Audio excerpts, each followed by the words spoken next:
Hello and welcome back to Writerly Witterings with me, Michael Jex, the tea drinking author who's just finished his cup of tea. And I'm in one of those difficult situations where I am working through to a deadline, and because I've got to finish this book before April the 26th, I think, time is a little bit tight, and so I've left it a bit late to record a video. Now, I was going to talk about various aspects of papers and pens and other things, but in fact I've had a few people asking questions since I put up a couple of YouTube videos about writing and agents and all sorts, and I've had a number of questions, some on the life of an author, some on independent publishing, indies versus conventional publishing, insights into the ordinary life of an author, so that goes with the first, and then also authors. Is it worthwhile having your own brand? Should you focus on a specific genre and stick to it? How do you work out which idea is best for a debut book? And is it worthwhile following trends, or do you make your own trailblazing route through things? And I thought that would be quite interesting to just look at. So I'm going to go with Ashcross first of all, because he sent the first series of questions. So, authors, own brand, focus on specific genres and stick to it. How to work out which idea is best. Well, let's start off with your debut. How do you know which idea that you've got is the one that you really need to concentrate on? The short answer is the one you can write and the one you want to finish. Now, I started out back in 1993 with a number of non-specific ideas that I wanted to try out. So I had some that were sort of science fiction-y, sort of like Terry Pratchett, similar sort of vein. And I wrote a couple of books like Terry Pratchett's, which ended up as, I think, 3 or 4 chapters each. And then I ran out of steam and didn't have the faintest idea what to do next. I also started a book that I was quite pleased with that was a sort of crime thriller. And crime books are very popular still, so that was quite a nice idea. But again, I got to 4 or 5 chapters and then I really was stuck.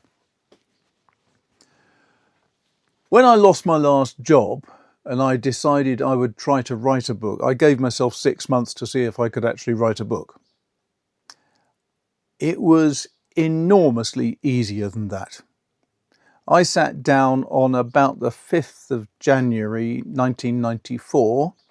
I'd lost my job. They'd made me redundant. Well, no, they fired me actually. And I decided I was going to try to write a book because it's something I'd always quite fancied the idea of. But of course, until you try it, you don't know whether you can or not.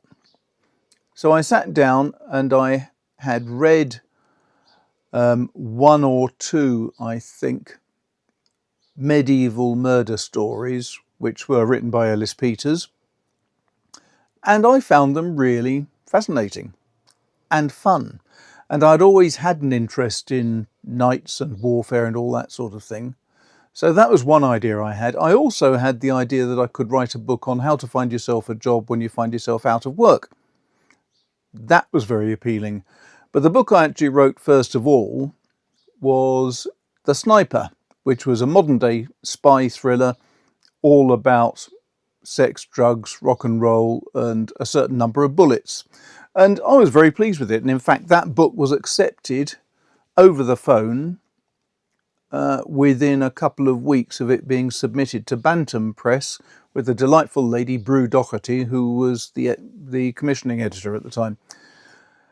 And then we got the rejection letter a little bit later, because the blasted book was all about the IRA and they'd just agreed their first ceasefire, so the book was now out of date and it was irrelevant. I wrote the second book. That book I wrote in the January. The second book in February was the self-help book, How to Get Yourself a Job When You Find Yourself Unemployed. And my agent refused to touch that because she had a bit of a problem helping computer salespeople get jobs. Main reason being that her husband was working for a computer company. He'd just left her 2 weeks before, and she wanted nothing to do with a book that might help him or any of his friends. So that book disappeared. She didn't tell me that was why at the time. She just said she didn't think it would sell.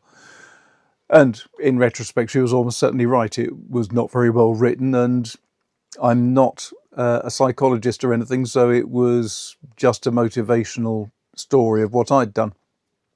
The third book was The Last Templar, which is the first book I got a contract for, which actually ended up being published. That was written in the March. I took all three books to the agent in, late April, deposited them on her desk in exchange for a gin and tonic. Very nice it was too. She read through them, phoned me up and said, not going to touch the self-help book. This book will have legs. That was The Sniper. And then the book on The Last Templar, she said, that's a possible, but you need to do this and this and this with both books. So I gave myself 2 weeks, did the amendments she suggested, took them back in, and she accepted them and me. That was in the May, and in August I got my first contract with Headline. Did I know which book was going to be? No. I wrote the books that I felt I was interested in at the time. If you as a writer are not motivated and enthusiastic, it's vanishingly unlikely that you're going to be able to motivate or enthuse someone reading your books. So you need to write about something that you are keen about and excited about. But I didn't know which books I was going to be able to finish. I thought Terry Pratchett light-hearted science fiction would be the sort of book that would suit me when I started. It fairly quickly became obvious to me when I actually was out of work and needed to write something that actually the thing I needed was crime. And the reason why crime is because there are not exactly rules, because anything is there to be broken, but at least with crime you have a dead body, you have a series of suspects, you have a process of discovering different secrets that people hold, and then you have a resolution at the end. It's a very satisfying genre to write in. He did also ask, should you focus on a specific genre and stick to it? Well, no, I don't think so. At the end of the day, if you're a writer, you can probably write about most things. I could never write a romantic novel because I haven't got a romantic nerve cell in my body, I don't think. But I can write war books, I can write humorous books, I can write straight crime and mystery. I can write pretty much anything I want to turn my hand to.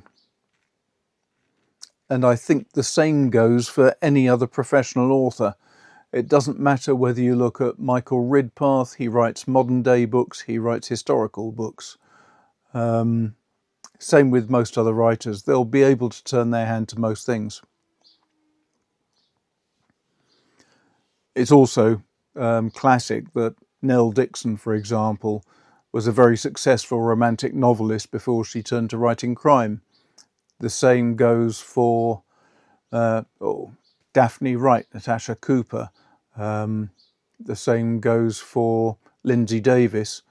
People who started out writing romantic fiction and moved into crime because, whatever the reason was, they just felt it suited them a bit better. So that's how you work out which idea is best for your debut. It's basically the book you can write and finish. Because don't forget that out of every book that started, fewer than 1% will actually be finished, because you get interrupted. You know, the TV comes on, it's Coronation Street or whatever, and there's something that will always stop you from writing, because writing is a tedious, boring, solitary task, which is why I'm currently talking to you here and not typing.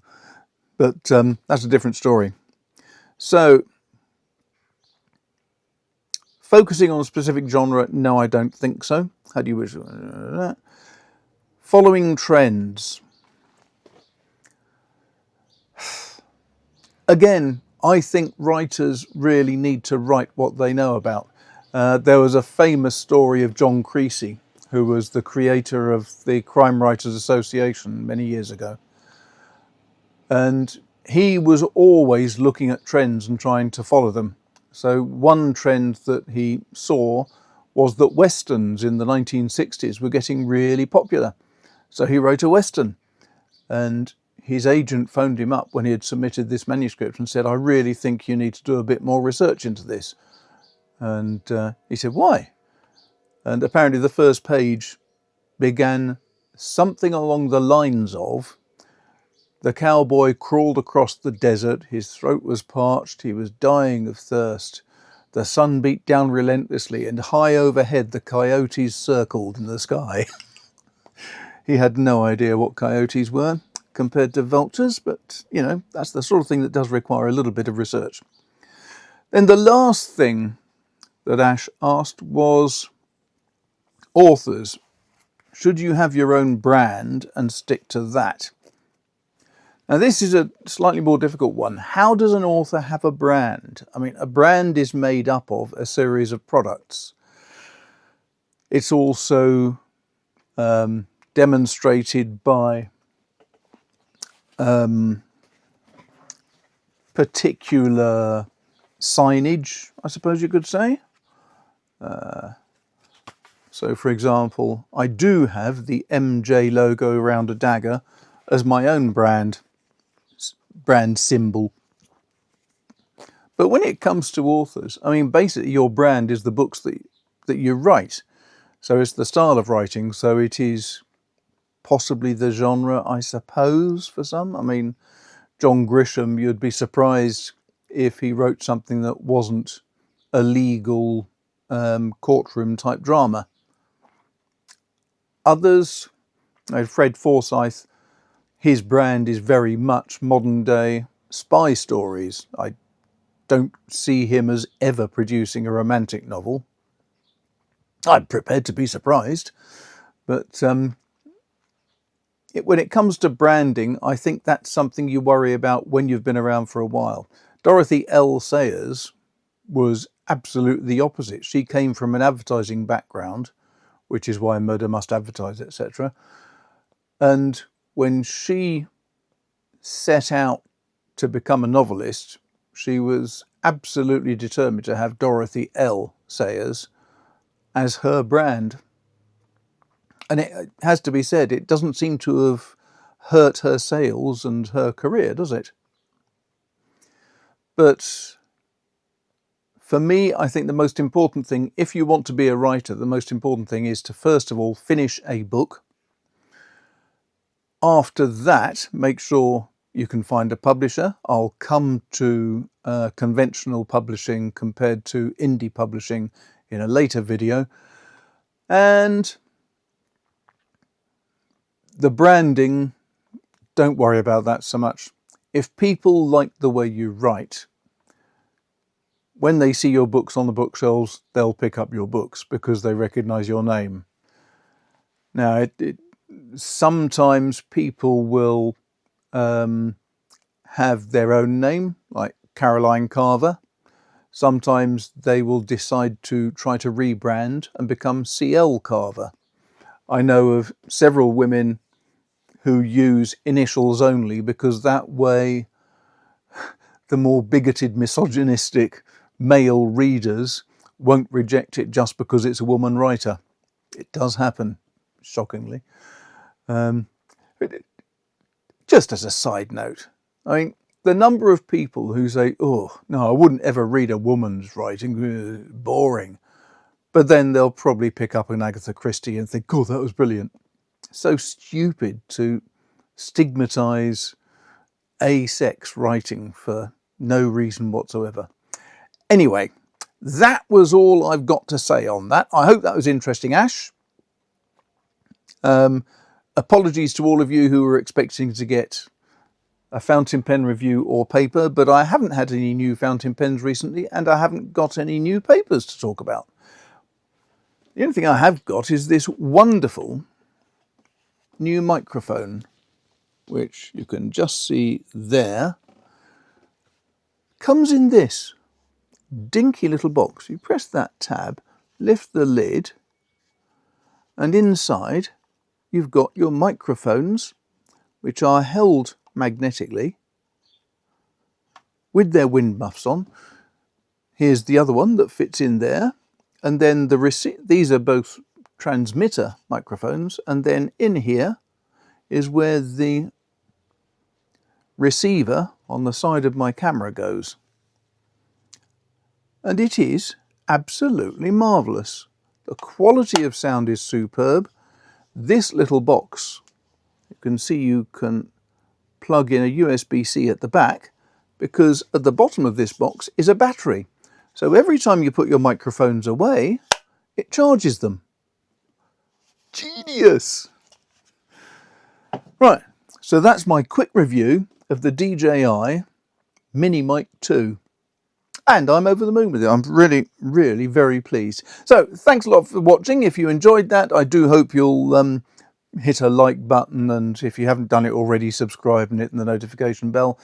But I will be back with more news about writing or fountain pens or inks or papers as soon as I can think of something to talk about.